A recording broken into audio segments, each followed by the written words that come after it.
Cuando desperté del coma después de 3 semanas, lo primero que vi no fue el rostro preocupado de mi padre, fue su mirada de pánico. Pánico porque yo seguía viva, porque él ya había firmado la orden para dejarme morir, ya había vaciado mi cuenta bancaria y ya había robado la casa que mi abuela me dejó en herencia. Lo que él no sabía es que mi abuela había preparado todo para este momento. Y cuando llegó la hora de la verdad, cuando todos sus secretos salieron a la luz frente a toda la iglesia, su cara fue algo que jamás olvidaré. Pero antes de entrar en la historia, apóyame dándole like y suscribiéndote ahora mismo. También quiero saludarlos. Déjame en los comentarios tu nombre, tu ciudad e ideas para próximas historias. Gracias. Me llamo Sofía Mendoza, tengo 32 años, soy enfermera titulada en el Hospital General de Monterrey. Y hace exactamente 4 meses, mi padre le dijo al doctor que me dejara morir. Lo dijo de la misma forma en que cancelas un servicio de cable, sin dudar, sin voz temblorosa, sin una lágrima. Firmó la orden de no resucitar a las 11:18 de la noche de un martes, no porque los doctores le dijeran que yo no tenía salvación, sino porque el departamento de facturación le dijo el número. Eso fue todo lo que necesitó. Un número. Y cuando desperté 3 semanas después, golpeada, rota, apenas capaz de levantar mi propia cabeza, descubrí que la orden de no resucitar ni siquiera era lo peor que había hecho mientras yo estaba inconsciente. Lo que hice en las siguientes 24 horas no solo cambió mi vida, destruyó la suya, y él nunca lo vio venir porque olvidó una cosa sobre mí. Olvidó quién me enseñó a ser fuerte. Nací con un defecto en el corazón, un defecto del tabique ventricular, así lo llamó el cardiólogo. Tenía 4 años cuando me abrieron el pecho. La cirugía duró 11 horas. La cuenta le tomó a mis padres 20 años para olvidarla. O más bien, le tomó a mi madre 20 años olvidarla. Mi padre nunca lo hizo. ¿Sabes cuánto le costaste a esta familia, Sofía? Tenía 8 años la primera vez que lo dijo. Había pedido unos tenis nuevos. Los míos tenían una grieta en la suela y mis calcetines se mojaban cada vez que llovía. Él estaba sentado en la mesa de la cocina con una pila de facturas médicas. No levantó la vista. 2.800.000 pesos. Eso es lo que costaste.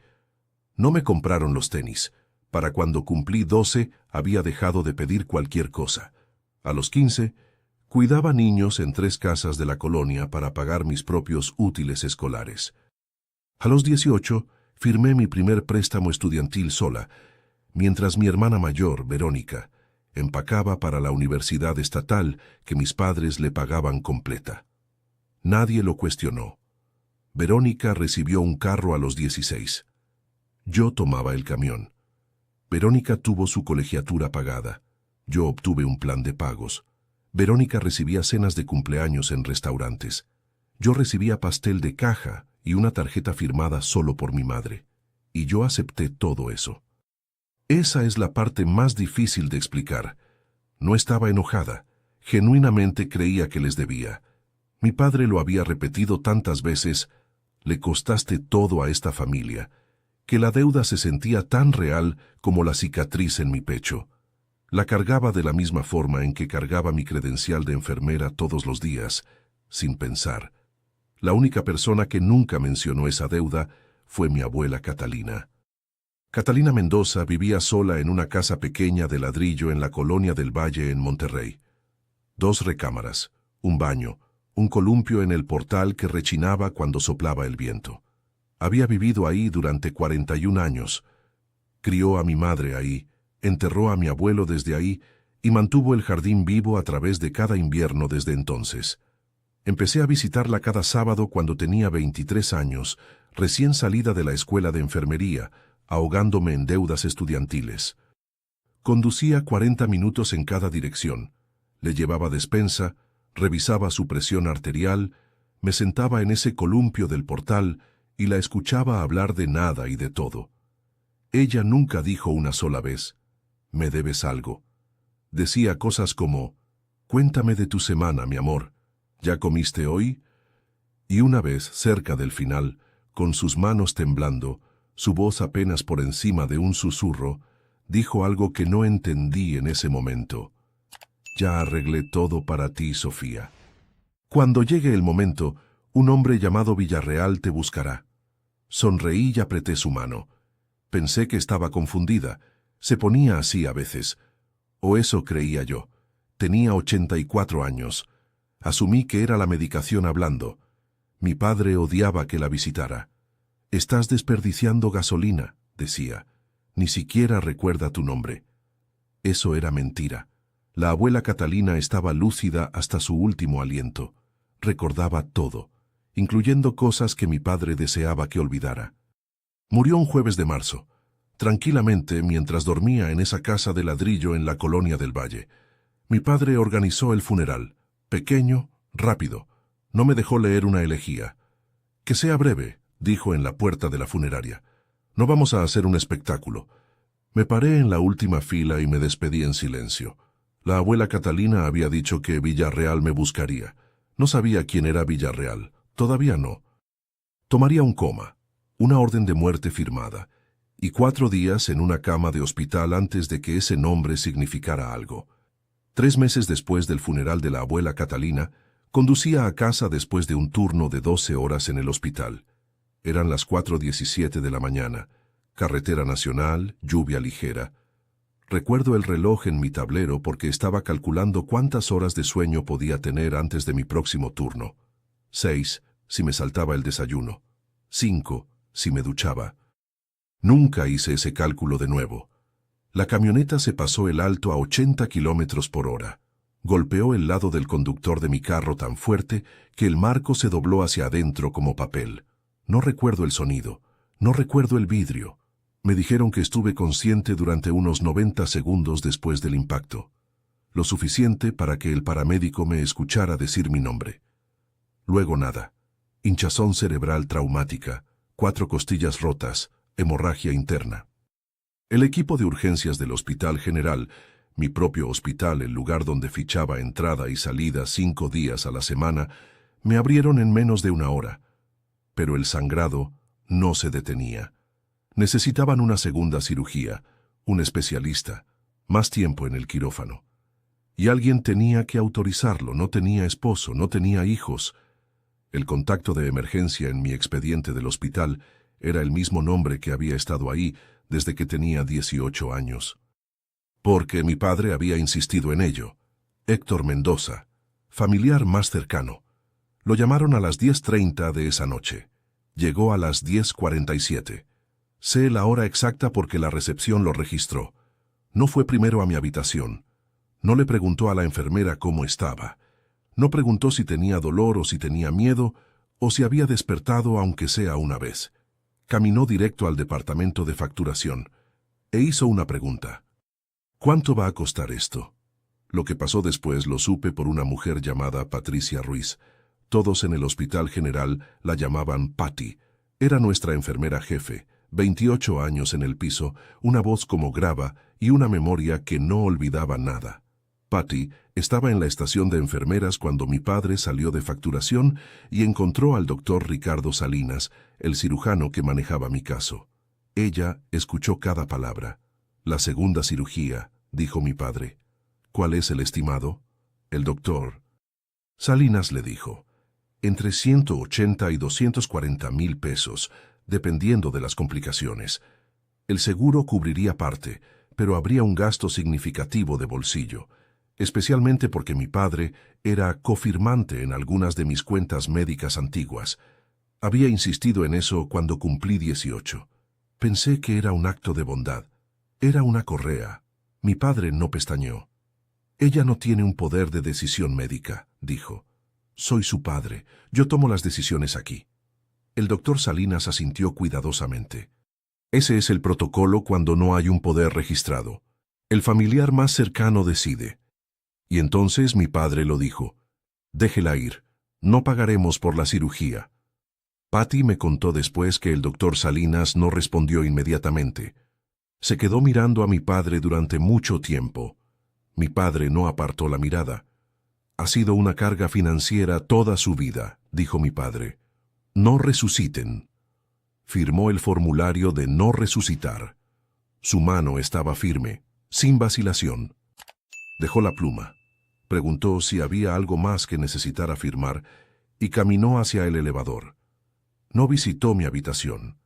No miró a través del vidrio. No se despidió. Patty estaba de pie detrás del mostrador de la estación, agarrando el borde con ambas manos. Me dijo que sus nudillos estaban blancos. Me dijo que quería gritar. No gritó. Hizo algo mejor. Se sentó y abrió mi expediente de empleada. Cada enfermera en el Hospital General llena un paquete de emergencia durante la contratación. Información de contacto, seguro, alergias y una designación de poder médico. La mayoría de la gente se salta esa última sección. Yo no. 3 años antes de esa noche, había firmado mi poder médico a Luz Helena Torres. Luz era mi mejor amiga de la escuela de enfermería. Vivía a 45 minutos en San Pedro Garza García. Estaba listada claramente en mi expediente de empleada. Nombre, número de teléfono, relación. Patty la encontró en menos de 2 minutos. Llamó a Luz a las 11:14 de la noche. Luz contestó al segundo timbrazo. Patty le dijo lo que había pasado, el accidente, el coma, la cirugía que necesitaba autorización y un padre que acababa de firmar una orden para dejar morir a su hija. Luz no hizo preguntas. Dijo, «Salgo ahora mismo». Condujo 90 minutos bajo la lluvia. Entró al Hospital General a las 12:51 de la madrugada con su licencia de conducir, una copia del formulario de poder que había guardado en su archivero y manos que todavía temblaban. Revocó la orden de no resucitar. Autorizó la cirugía. El doctor Salinas se preparó para operar en menos de 1 hora. Mi padre ya estaba en casa para entonces, dormido. No tenía idea de que la orden había sido revocada. Hasta donde él sabía, las máquinas se detendrían y el hospital lo llamaría en la mañana con la noticia. Patty no lo llamó. Tampoco Luz. Tampoco nadie. En cambio, Patty hizo una cosa más antes de que terminara su turno. Abrió un reporte interno de incidentes, el tipo que se archiva cuando un miembro del personal presencia una preocupación de protocolo. Documentó cada palabra que mi padre había dicho, las marcas de tiempo, la firma del DNR. Y el hecho de que había afirmado falsamente que yo no tenía poder médico. Lo archivó, bloqueó su computadora y se sentó sola en la sala de descanso durante 20 minutos. Héctor Mendoza se fue a casa esa noche creyendo que su hija estaría muerta en la mañana. Durmió profundamente y al día siguiente cometió su segundo error, el que le costaría todo lo que poseía. Amigos, cada historia que les cuento sale todos los días, pero YouTube solo se las mostrará si tocan el botón rojo de suscribirse.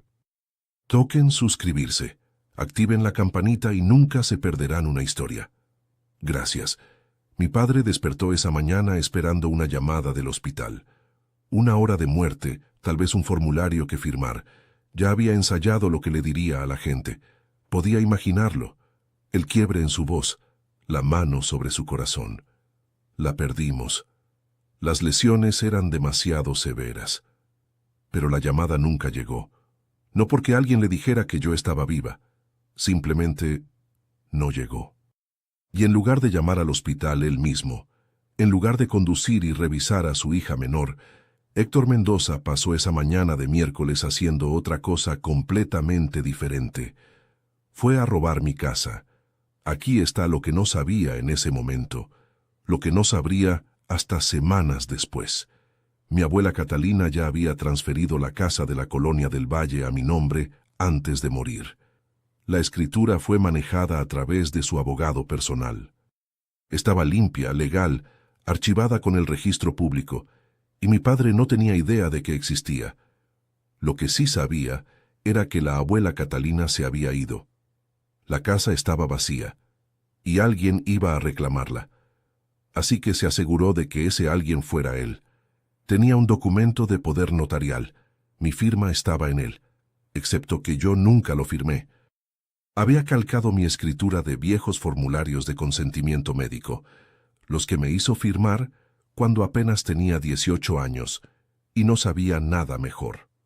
Llevó el poder falsificado a un notario que conocía, un hombre llamado Carlos, quien le debía un favor y no hizo preguntas. Carlos lo selló. Héctor presentó la transferencia de escritura en el registro público esa tarde. Para el jueves la casa estaba a su nombre. Para el viernes había entrado a un banco y sacado una hipoteca contra ella. $280,000 en efectivo en menos de una semana. El dinero no fue para mis cuentas médicas, no fue a una cuenta de ahorros, fue para pagar deudas de apuestas, deudas que nadie en nuestra familia, en nuestra iglesia, en nuestro vecindario, sabía que existían. Él no sabía que la casa ya estaba a mi nombre, no sabía cómo llegó ahí, y ciertamente no sabía sobre el hombre que mi abuela había llamado Villarreal. Pero aquí está la cuestión sobre las firmas falsificadas. Solo funcionan mientras nadie las examine de cerca, y alguien estaba a punto de examinarlas muy, muy de cerca. Abrí los ojos un martes, 3 semanas después del accidente.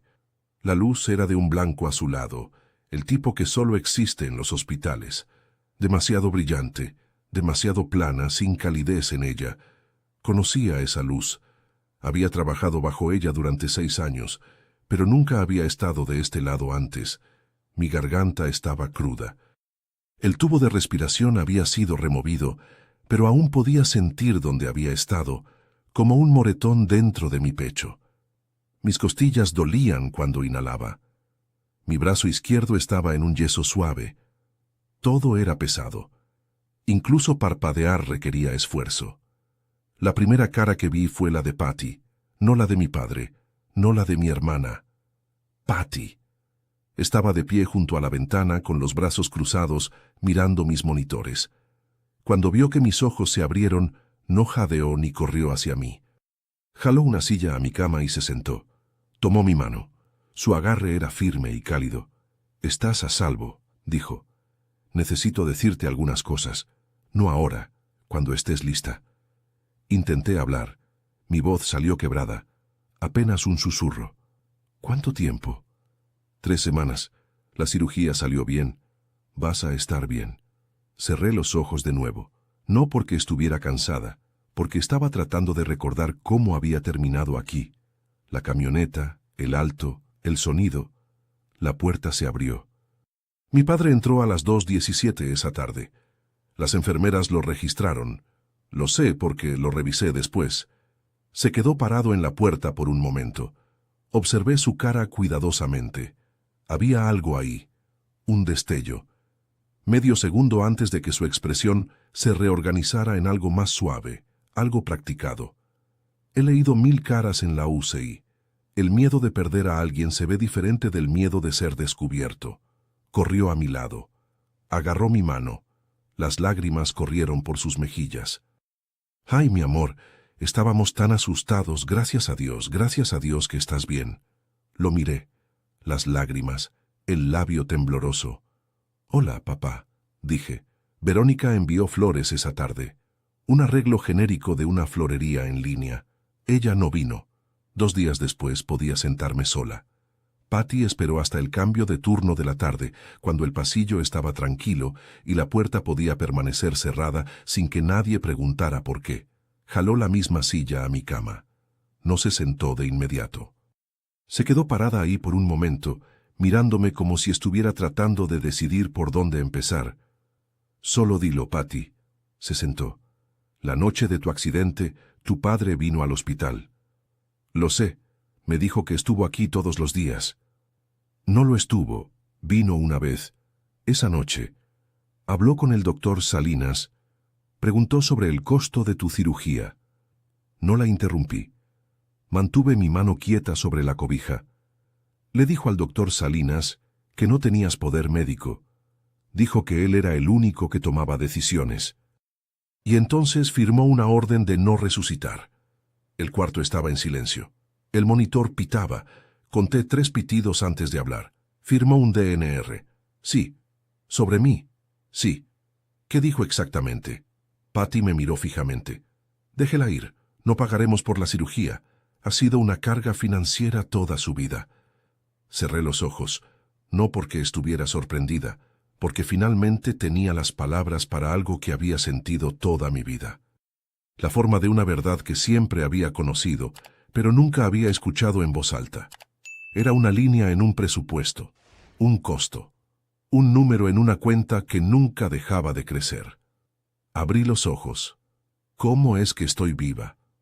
Encontré tu poder en tu expediente de empleada. Luz Helena Torres, la llamé. Condujo hasta aquí en medio de la noche y autorizó la cirugía. ¿Está registrado lo que hizo? Reporte de incidentes archivado y con marca de tiempo. Sus palabras exactas. Miré el techo por mucho tiempo, luego miré a Patty. Dame mi teléfono. Alcanzó el cajón de mi mesa de noche y me lo entregó. Lo encendí. 32 llamadas perdidas de mi padre. 11 de Verónica. Las pasé todas. Abrí mis contactos y encontré un nombre que no había llamado en meses. Un nombre que mi abuela me había dado. Billarreal. El teléfono sonó 2 veces. Habla Manuel Villarreal. La voz era calmada, medida. El tipo de voz que ha leído 10.000 documentos y no se sorprende por ninguno. Licenciado Villarreal, mi nombre es Sofía Mendoza. Creo que mi abuela... Señorita Mendoza, me interrumpió gentilmente. He estado tratando de contactarla durante 4 meses. Apreté el teléfono más fuerte. Mis costillas protestaron. No me importó, explicó. Catalina Mendoza había venido a su oficina 2 años antes de morir. Se sentó frente a su escritorio, con ojos agudos y mente clara, y le dijo que quería hacer un testamento. No a través del abogado familiar. No a través de nadie que su yerno pudiera conocer. A través de él, privadamente, notarizado por su propio personal, sellado. El testamento era simple. La casa en la colonia del Valle para Sofía Mendoza únicamente. Una cuenta fiduciaria conteniendo $85.000 para Sofía Mendoza únicamente. Sin otros nombres, sin condiciones. Fue probado hace 5 meses, dijo Villarreal. La corte lo confirmó. La transferencia de escritura a tu nombre fue archivada y registrada. Envié cartas certificadas a tu dirección. Fueron devueltas. Llamé a tu número de teléfono listado. Alguien me dijo que te habías mudado fuera del estado y que no querías ser contactada. Mi padre. Esa era la voz de mi padre en la línea diciéndole a Villarreal que yo me había ido. Estoy en el hospital, licenciado Villarreal. Estuve en un accidente automovilístico. He estado en coma por 3 semanas. Una pausa. Lamento escuchar eso, señorita Mendoza. La casa, dije. Todavía está a mi nombre. Una pausa más larga. Déjeme revisar los registros actuales de escritura. Le llamo de vuelta en 1 hora. Colgué y puse el teléfono sobre mi pecho. Patty todavía estaba en el cuarto, parada junto a la puerta. Tu abuela me dijo que llamarías, había dicho Villarreal antes de colgar. Dijo, Sofía siempre cumple, solo dale tiempo. 1 hora. Eso fue todo lo que le tomó a Manuel Villarreal descubrir lo que mi padre había hecho, y para que mi plan comenzara. El teléfono sonó 53 minutos después. La voz de Villarreal era diferente ahora, todavía medida, pero había un filo debajo de ella. La tensión controlada de un hombre que acababa de leer algo que no esperaba. Señorita Mendoza, la escritura de la propiedad de su abuela fue transferida fuera de su nombre hace 3 semanas. Miré fijamente el gotero intravenoso en mi brazo. Conté las gotas. 1, 2, 3. ¿Transferida a quién? Héctor Mendoza, su padre, usando un poder notarial. Nunca firmé un poder notarial, licenciado Villarreal. Lo sé, porque tengo la transferencia de escritura original del proceso testamentario. Su nombre notarizado por mi oficina. Nunca se autorizó ni registró un poder por usted o a través de mi firma. Entonces está falsificado. Esa es mi evaluación. Sí. ¿Y hay más? Hice una búsqueda de gravámenes sobre la propiedad. Se registró una hipoteca contra ella hace 6 días. $280.000. El número se sentó en el cuarto como una tercera persona. Podía escuchar a Villarreal respirando del otro lado, esperando. Usó la casa como aval, dije. Lo hizo. Alcancé la pluma en mi mesa de noche. Mi mano no estaba temblando. No sé por qué. Tal vez porque nada de esto era sorprendente. Tal vez porque había pasado 32 años aprendiendo exactamente quién era mi padre. Y esto era simplemente la lección final. Anoté cada número que Villarreal me dio. El monto de la hipoteca, la fecha de registro, el titular del gravamen, el número de sello del notario. Señorita Mendoza, ¿quiere presentar cargos? Todavía no. Quiero ver qué tan profundo llega esto primero. Hay una cosa más, dijo Villarreal. Su abuela le dejó una carta, sellada. Me pidió que se la entregara en persona, solo a usted. Dejé la pluma. ¿Cuándo puede venir al hospital? Mañana por la mañana, a las 9:00. Aquí estaré. Colgué. Anoté el último número. Luego me volví hacia Patty, quien había estado parada en silencio junto a la ventana todo el tiempo. Patty, dije, ¿a qué hora firmó mi padre el DNR? 11:18 de la noche. También anoté eso. Héctor Mendoza visitó a su hija la tarde siguiente con un ramo de rosas amarillas y un tupper de pan de plátano que Verónica había horneado. Puso ambos sobre la mesa junto a mi cama, besó mi frente y se sentó con el suspiro de un hombre cargando una enorme carga. Era bueno en esto. La actuación. Lo había observado toda mi vida, en las juntas escolares, en los convivios de la iglesia, en las cenas navideñas. El padre cansado, el proveedor silencioso, el hombre que sacrificó todo y nunca se quejó. Los doctores dicen que saldrás en una semana, dijo, apretando mi mano. Nos encargaremos de todo. Gracias, papá. Verónica vino esta vez. Primera visita desde el accidente. Se paró al pie de mi cama con su teléfono en la mano y una sonrisa tensa que no llegaba a sus ojos. Estábamos tan preocupados, dijo. No pude dormir durante semanas. La miré. Ella miró la ventana. Mi padre se inclinó hacia adelante, su voz baja y cálida. La voz que usaba cuando quería que te sintieras sostenida. No te preocupes por las cuentas médicas, mi amor. Lo resolveremos como familia. Eso es lo que hacen las familias. Eso es lo que hacen las familias. El hombre que firmó mi orden de muerte estaba sentado a mi lado sosteniendo mi mano, diciéndome sobre la familia. Como familia, repetí. Apreté su mano de vuelta. Sonreí. Él también sonrió satisfecho. Pensó que el guión estaba funcionando. Se quedaron durante 40 minutos. Héctor habló sobre el clima, sobre los rayados, sobre una fuga que había arreglado para un cliente el sábado. Verónica revisó su teléfono 11 veces. Luego se fueron. Vi la puerta cerrarse detrás de ellos. Me quedé quieta durante 10 segundos. El cuarto estaba en silencio. Luego levanté mi teléfono y llamé a Villarreal. Licenciado Villarreal, ¿cuándo puede venir? Traiga la carta. Si quieren saber cómo termina esta historia y conocer muchas más, denle al botón rojo de suscribirse. Es gratis y me ayuda muchísimo. Gracias. Manuel Villarreal llegó a las 9:00 de la mañana siguiente. Era más bajo de lo que había imaginado. Un hombre tranquilo en un traje gris, lentes con armazón plateado, un maletín de piel que había visto décadas de uso. Estrechó mi mano gentilmente, consciente de la línea intravenosa, y jaló una silla junto a mi cama. Su abuela hablaba de usted seguido, dijo. En cada junta la mencionaba. Abrió el maletín. Dentro había un sobre manila sellado, la escritura de la abuela Catalina en el frente, solo mi nombre, Sofía. Rompí el sello cuidadosamente. Dentro había una sola hoja de papel doblada 2 veces. Su escritura era delgada pero firme. Había escrito esto mientras aún podía sostener una pluma. Sofía, sé que tu padre intentará quitarte todo. Ya lo ha hecho durante años. Mi pensión, mis ahorros, cosas que nunca te conté porque no quería romper a la familia. Ese fue mi error. No hagas el tuyo. La casa es tuya. El dinero es tuyo.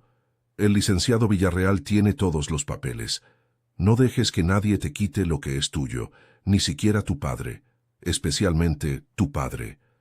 Eres más fuerte que yo, mi amor. Siempre lo has sido. Lamento no haber dicho esto mientras aún podía sostener tu mano. Con todo mi amor. Tu abuela Catalina lloré por primera vez desde que había despertado. Desde el accidente, desde las palabras de Patty, desde cada revelación fría que se había apilado sobre la anterior como ladrillos. Lloré, no porque fuera débil, porque mi abuela me había visto, toda yo, y había planeado para este momento de la forma en que planeaba todo, tranquilamente, cuidadosamente, con amor que no necesitaba aplausos. Villarreal esperó. Puso una carpeta gruesa sobre la cobija junto a mí cuando estuve lista. El testamento original, los registros testamentarios, la transferencia de escritura a mi nombre y la búsqueda de gravámenes mostrando la hipoteca de mi padre. «Tiene todo lo que necesita», dijo. «¿Qué quiere hacer?» Me limpié la cara, me senté más derecha. Mis costillas gritaron, no me importó. «Quiero hacer esto bien, quiero hacerlo públicamente, y quiero que esté hecho antes del domingo». Villarreal levantó una ceja. «¿Qué es el domingo?» «Nuestra iglesia tiene su convivio comunitario mensual. Mi padre es diácono, nunca se lo pierde. 5 días después de despertar me dieron de alta. Todavía estaba adolorida, todavía lenta, todavía golpeada en lugares que no podía ver. Pero podía caminar, podía pensar y podía tomar decisiones, que era todo lo que importaba. Mi padre llegó a las 10:00 de la mañana para recogerme. Había traído una maleta. «Te quedarás con nosotros hasta que te recuperes», dijo. No preguntó. Lo anunció de la forma en que anunciaba todo, sin argumentos. «Es muy amable de tu parte, papá, pero Luz me va a recoger. Tiene un cuarto de huéspedes». Su cara cambió, no dramáticamente. Héctor Mendoza nunca dejaba que la máscara se resbalara mucho, pero las comisuras de su boca se tensaron. «¿Prefieres quedarte con una extraña que con tu propia familia?» «No es una extraña. Ha sido mi contacto de emergencia durante 3 años». Algo se movió detrás de sus ojos, un cálculo. Pero no aterrizó. No lo conectó con el poder, todavía no. «Bien», dijo. Levantó la maleta que había traído y salió sin decir adiós. Esa tarde, Verónica mandó mensaje. «Papá está molesto. Estás siendo ingrata después de todo lo que ha pasado». Lo leí. Dejé mi teléfono. No respondí. En el departamento de Luz me senté en su mesa de cocina y llamé a Villarreal. Repasamos la línea de tiempo. Confirmó las presentaciones. Moción judicial para anular la escritura fraudulenta. Reporte policial por falsificación. Notificación al prestamista hipotecario sobre el título disputado. Todo listo. Todo en orden. «El domingo», dije. «El domingo», acordó. Esa noche mi padre llamó. Casi no contesté, pero necesitaba escucharlo. «Por cierto», dijo, su tono casual casi ensayado. «La casa de tu abuela Catalina. He estado manejando los asuntos del testamento. No te preocupes por eso. Te explico cuando te sientas mejor». Estaba probándome, revisando el perímetro, viendo si yo sabía. «Ok, papá», dije, «gracias por encargarte».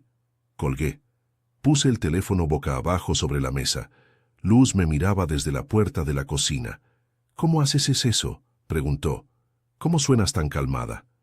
«Práctica», dije. 32 años de práctica. Déjame contarte sobre la iglesia de mi padre. La iglesia comunitaria Gracia Divina está en una calle arbolada en un suburbio al oeste de Monterrey. Campanario blanco, ladrillo rojo, estacionamiento que se llena cada domingo a las 9:45. Unas 120 personas asisten semanalmente. Familias, jubilados, pequeños empresarios, maestros. El tipo de congregación donde todos conocen tu nombre, los nombres de tus hijos, y qué trajiste al último convivio. Héctor Mendoza había sido diácono ahí durante 15 años.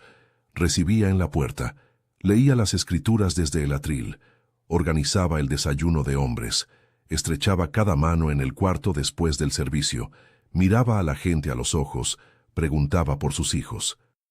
Cuando la iglesia necesitó un techo nuevo, Héctor lideró la campaña de recaudación. Cuando la caldera de alguien se descompuso en enero, Héctor la arregló gratis y no aceptó un peso. El pastor David lo mencionaba en los sermones. Un hombre de fe y sacrificio. Esa era la frase. La había escuchado tantas veces que podía sentirla en mis dientes. Cada primer domingo del mes, La iglesia tenía un convivio comunitario en el salón de usos múltiples. Mesas plegables, platillos, platos de papel, un micrófono de pie cerca del frente, donde la gente compartía bendiciones y peticiones de oración. Héctor siempre hablaba de gratitud, de familia, de lo que significaba dar sin esperar nada a cambio. 120 personas creían cada palabra. Este próximo domingo era el primer domingo del mes. Llamé a Villarreal el sábado por la tarde. ¿Puede estar ahí al mediodía? Estaré ahí a las 11:30. Colgué y me senté en el sofá de luz. Mis costillas todavía dolían cuando respiraba muy profundo. Los moretones en mis antebrazos habían pasado de morado a amarillo. Podía caminar sin hacer gestos de dolor ahora, lentamente, pero derecha.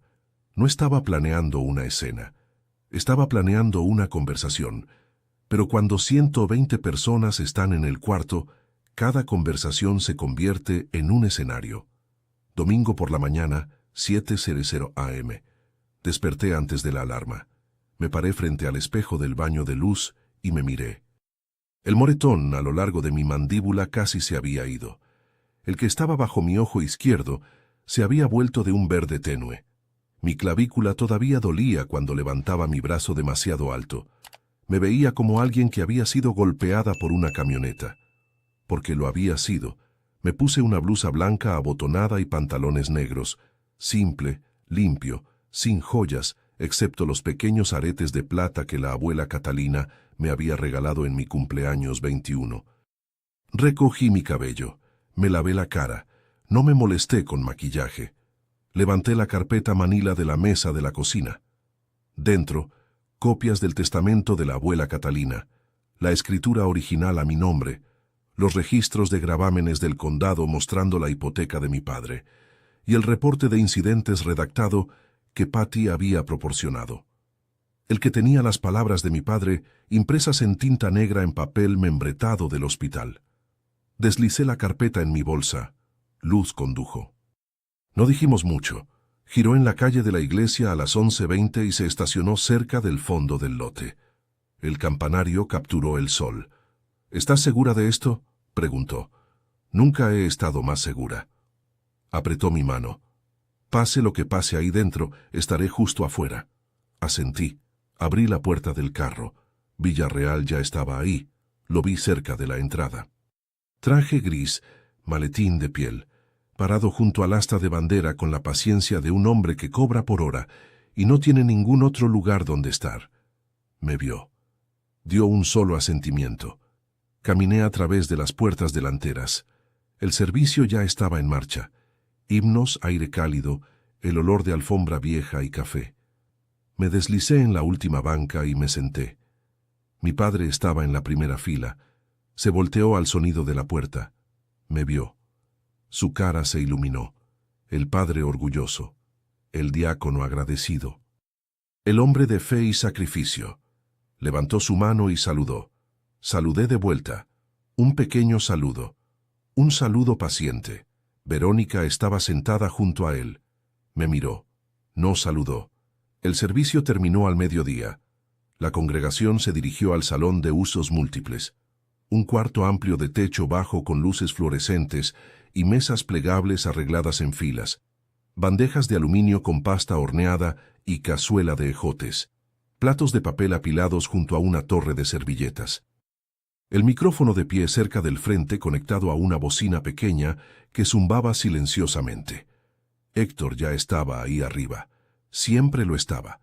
Estaba parado junto al micrófono con sus manos entrelazadas frente a él, esperando a que el cuarto se acomodara. 120 personas encontraron sus asientos. Las sillas rasparon contra el linóleo. Los niños corrían entre las mesas. Tocó el micrófono. Buenas tardes a todos. Quiero empezar con algo personal hoy. El cuarto se quedó en silencio. Como muchos de ustedes saben, mi hija menor, Sofía, estuvo en un accidente automovilístico serio el mes pasado. Estuvo en coma durante 3 semanas. Los doctores no estaban seguros de que lo lograría. Hizo una pausa. Era bueno con las pausas. Pero Dios es fiel y hoy Sofía está aquí con nosotros. Se volteó y gesticuló hacia mí. Yo estaba parada cerca de la pared del fondo. Todas las cabezas en el cuarto se voltearon. Aplausos, aplausos cálidos, genuinos. Una mujer en la segunda fila presionó su mano contra su corazón. Un hombre mayor asintió. Como padre, continuó Héctor, su voz quebrándose en exactamente el momento correcto.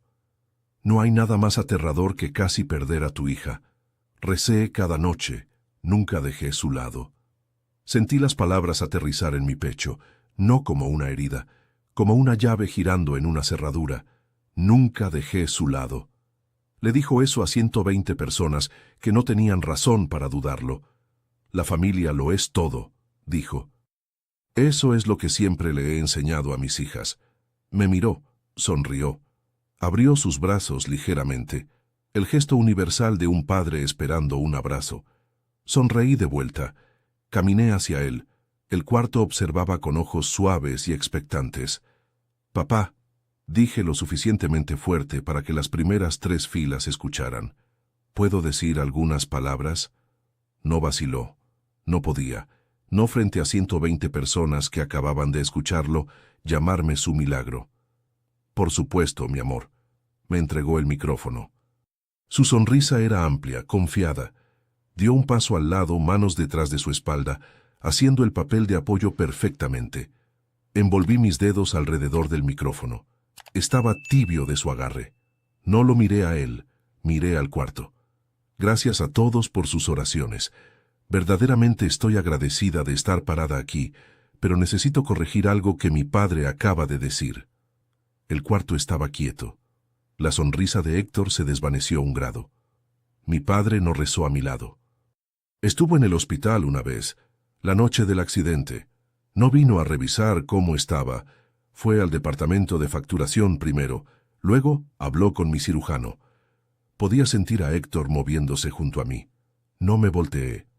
Preguntó cuánto costaría la cirugía, y cuando le dijeron, dijo, y estas son sus palabras exactas, documentadas en un reporte de incidentes del hospital: «Déjela ir. No pagaremos por la cirugía. Ha sido una carga financiera toda su vida».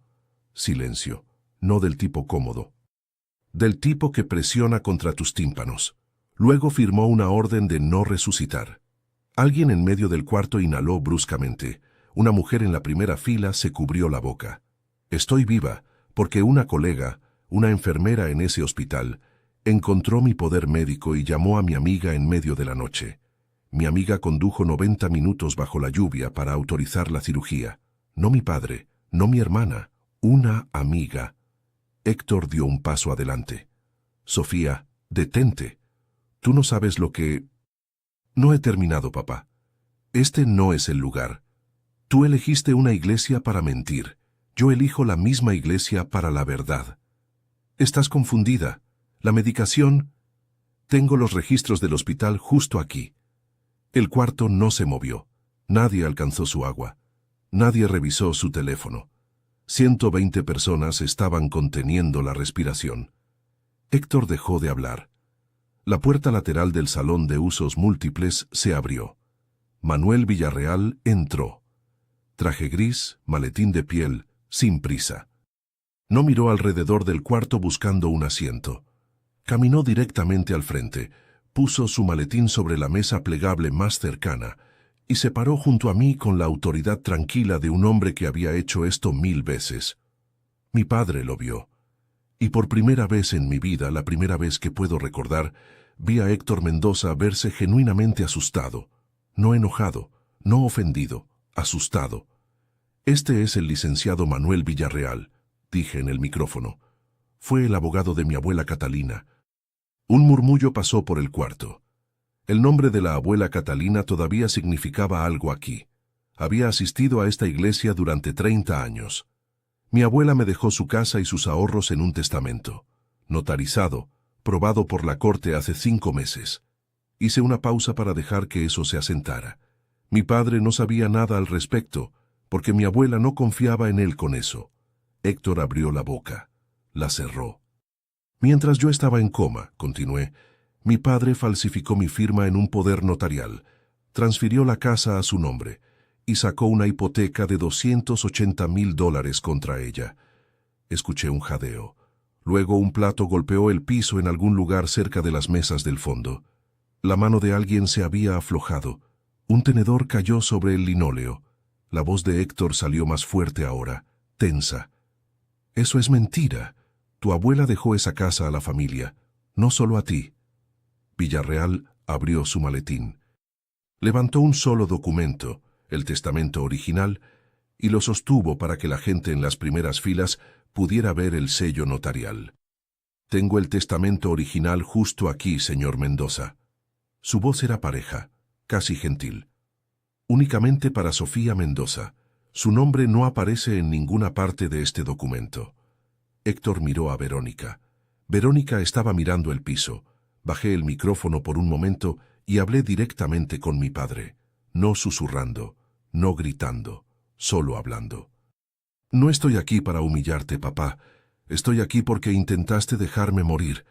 Y cuando eso no funcionó, me robaste». Héctor se volteó al cuarto. Su mandíbula estaba tensa, sus ojos escaneaban, buscando un aliado, una cara amistosa, alguien que todavía pudiera estar de su lado. «Está tomando medicamentos fuertes», dijo. Su voz estaba tensa pero controlada. «No sabe lo que está diciendo. Esto es un asunto familiar privado». Nadie respondió. El cuarto era una pared de brazos cruzados y ojos sin parpadear. Luego una voz desde la fila de atrás, un hombre que no reconocí. «Entonces, ¿por qué hay un abogado aquí, Héctor?» Héctor no respondió. Sus ojos se movieron al pastor David, quien estaba parado cerca de la mesa del café con las manos en los bolsillos. «Héctor», dijo el pastor tranquilamente, «creo que todos deberíamos escuchar esto». Héctor cambió. Cambió de táctica de la forma en que siempre lo hacía cuando la autoridad fallaba. Se suavizó, dejó caer sus hombros, dejó que su voz se quebrara. «He sacrificado todo por esta familia. Las cuentas médicas de Sofía casi nos dejaron en bancarrota cuando era niña. Hice lo que pensé que era mejor». No levanté el micrófono, solo hablé desde donde estaba parada, claramente, de la forma en que le hablas a un paciente que está evitando la verdad. «Hiciste lo que era más barato, papá. Hay una diferencia. No tienes idea de la presión bajo la que he estado, las deudas, las...». Se detuvo. Se dio cuenta de lo que casi había dicho. Su boca se cerró como una puerta. Verónica se levantó de su silla. Su cara estaba blanca. «Papá, deja de hablar». Héctor agarró su brazo. «Diles, Verónica, diles que estaba tratando de proteger a la familia». Verónica se liberó, me miró. Luego al piso, luego a la salida. «No puedo hacer esto», dijo. Caminó hacia la puerta. Y al pasar junto a mí, lo suficientemente cerca para que solo yo pudiera escuchar, susurró 6 palabras que cargaré por el resto de mi vida. Yo debí haber llamado a Luz. Luego se fue. Vi la puerta cerrarse detrás de mi hermana. Me volteé hacia la congregación. No les estoy diciendo esto para destruir a mi padre. Les estoy diciendo esto porque durante 15 años él ha estado parado en este micrófono y les ha dicho quién es. Creo que merecen saber la verdad. Luego me volteé hacia Héctor. Estaba parado con su espalda casi contra la pared ahora. Sus manos estaban a sus lados. El diácono confiado que había abierto este convivio se había ido. En su lugar estaba un hombre que se veía más pequeño de lo que jamás lo había visto. «Papá, esto es lo que va a pasar». Mi voz estaba firme. El licenciado Villarreal presentó una moción ante la Corte del Condado ayer para anular la transferencia de escritura porque está basada en un poder falsificado que yo nunca firmé. La mandíbula de Héctor se tensó. El banco que emitió la hipoteca fue notificado de que el título está disputado. El préstamo está congelado. Su mano izquierda comenzó a temblar. Presenté un reporte policial el viernes. Falsificación y fraude. El notario que selló tu documento también está nombrado en él. Dio medio paso hacia atrás. Se te requerirá devolver los $280,000 completos o enfrentarás cargos criminales.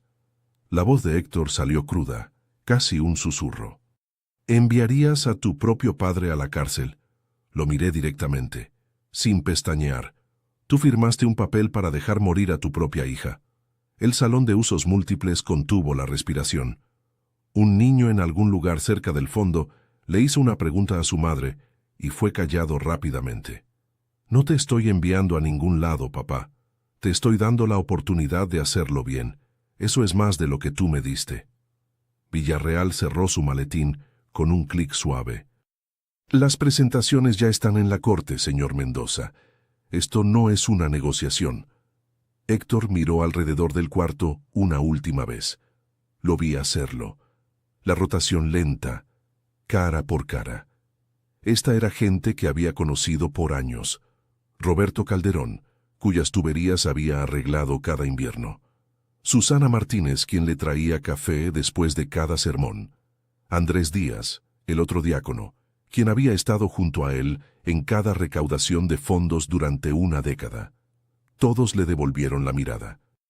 Ninguno apartó la vista, y ninguno se movió hacia él.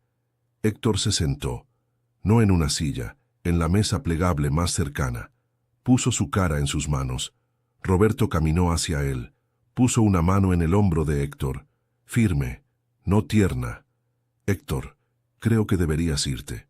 Héctor se levantó. Caminó hacia la puerta. Sus zapatos no hicieron sonido en el linóleo. En el umbral se volteó y me miró. Sus ojos estaban rojos. Su boca estaba abierta como si quisiera decir algo. Alguna línea final que aterrizaría de la forma en que sus discursos siempre aterrizaban. No salió nada. Se fue. Dentro de 24 horas, todo lo que Héctor Mendoza había construido se desmoronó. El banco congeló la hipoteca el lunes por la mañana. La Corte del Condado aceptó la moción de Villarreal para anular la transferencia de escritura. Héctor fue notificado con una citación en su casa esa tarde. La policía abrió una investigación formal sobre la falsificación y el fraude. El notario Carlos fue nombrado en el reporte. Para el martes, Carlos había contratado a su propio abogado y estaba cooperando con los investigadores. Héctor fue pedido que renunciara como diácono por voto unánime de la Junta el martes por la noche. Roberto Díaz lo llamó personalmente. Héctor no argumentó, no se presentó a la Junta. Sus clientes de plomería empezaron a cancelar. 3 el lunes, 5 más para el miércoles. La mayoría eran miembros de la iglesia. Héctor enfrentó cargos criminales. Falsificación en 3er grado. Fraude hipotecario. Su abogado recomendó un acuerdo. Libertad condicional. Restitución completa. Sin tiempo en prisión si cooperaba. Héctor aceptó. No tenía opción. La evidencia era abrumadora. Vendió su casa para cubrir la deuda. No fue suficiente. El saldo restante lo seguiría durante años. Se mudó con su hermano en Saltillo. Escuché esto a través de Verónica, quien lo escuchó de un primo. No lo verifiqué. No necesitaba hacerlo. Un mes después, la escritura de la casa de la abuela Catalina estaba de vuelta a mi nombre. La corte anuló la transferencia un miércoles. Villarreal me llamó a las 10 de la mañana con el fallo. Le agradecí. Dijo, agradécele a su abuela. Regresé a trabajar. Tiempo parcial al principio. Patty reacomodó el horario para que solo hiciera turnos de día durante los primeros 2 meses. No hizo gran cosa de ello. Solo me entregó la nueva rotación y dijo, bienvenida de vuelta, Mendoza. Un sábado a finales de octubre conduje a Monterrey. Me estacioné en la colonia del Valle. Caminé hasta la casa de ladrillo con el columpio rechinante en el portal y el jardín que se había vuelto un poco salvaje. Giré la llave en la puerta del frente. Mi llave, en mi puerta. Y entré. Lavanda. Eso fue lo que olí primero. Las bolsitas de lavanda de la abuela Catalina metidas en cada cajón y closet. El aroma de una mujer que había planeado para todo. Su foto estaba en la repisa. Las dos en el columpio del portal, entrecerrando los ojos al sol. No recuerdo quién la tomó. Me senté en su mecedora. No encendí la televisión. No revisé mi teléfono. Solo me senté. Por primera vez estaba en una casa que era mía, no porque me hubiera ganado la aprobación de alguien, sino porque alguien me había amado lo suficiente como para asegurarse de que estaría bien. Solía creer que ser una buena hija significaba absorber lo que sea que mi familia me lanzara. Cada insulto, cada culpa, cada vez que mi padre me recordaba lo que le había costado. Todo lo tomaba y decía, gracias, porque pensaba que eso era lo que el amor requería. Silencio, gratitud, obediencia. Estaba equivocada. Establecer un límite no es venganza, es supervivencia. Y a veces la supervivencia se ve como un hombre tranquilo en un traje gris, una pila de papeles notarizados y el coraje para pararte frente a 120 personas y decir, esto es lo que realmente pasó. No odio a mi padre. Odiarlo significaría que todavía controla cómo me siento. Ya no. Es un hombre que tomó decisiones terribles impulsado por deudas que tenía demasiado orgullo para admitir y una adicción que tenía demasiada vergüenza para enfrentar. Eso no excusa lo que hizo. Pero explica por qué ya no necesito cargar su peso sobre mis hombros. Si estás viendo esto y te ves en alguna parte de mi historia, en la culpa, en el silencio, en la creencia profunda de que les debes a personas que te han lastimado, quiero que escuches esto claramente. No debes nada. No le debes a nadie tu salud. No le debes a nadie tu casa. Y ciertamente no le debes a nadie tu vida. Mi abuela Catalina me enseñó eso. No con conferencias, no con gritos. Con una carta, una casa y un abogado llamado Villarreal. Todavía voy a la iglesia, por cierto. Iglesia diferente, mismo Dios, congregación más pequeña, café más amistoso. Y me siento en la primera fila, no porque necesite ser vista, porque terminé de esconderme en la parte de atrás. Si te gustó esta historia, haz clic en suscríbete y cuéntame en los comentarios qué parte te impresionó más. ¿El padre merecía perdón? Dime sí o no abajo. Mañana hay más historias. Nos vemos allí. Esta narrativa tiene como único propósito inspirar reflexión sobre las relaciones familiares, la importancia de la honestidad emocional, el perdón y el valor del tiempo. No debe interpretarse como consejo médico, psicológico o de ningún otro tipo profesional. Si estás enfrentando una enfermedad grave, conflictos familiares o situaciones emocionales difíciles, busca el apoyo de profesionales cualificados como médicos, terapeutas o consejeros. Este contenido es apto para todo público y cumple con las directrices de contenido familiar de YouTube.